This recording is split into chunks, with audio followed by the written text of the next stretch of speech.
Ahli politik pertama Malaysia yang kena hukum bertahan 7 tahun penjara, 2 sebatan, denda 10 juta ringgit. Peguam pendakwa gelar dia dalang di sebalik pecah amanah dana parti. Pada masa yang sama, parti dia keluar dari kerajaan perpaduan. Terus gerakan konstituen dia dibekukan.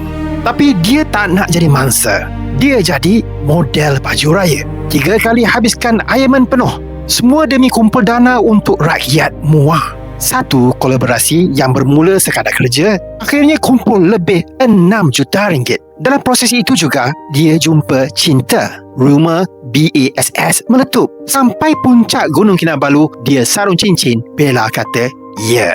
Hari keputusan pun penuh drama. Sempat tertangguh sebab hakim sakit dan seorang hakim masih nak sabitkan dia atas 3 daripada 4 pertuduhan. Tapi majoriti menang. 2 lawan 1. Dia bebas sepenuhnya. Kat luar mahkamah, dia kata tak ada dendam. Cuma bersyukur lepas semua ni, apa lagi Malaysia boleh jangka daripada dia.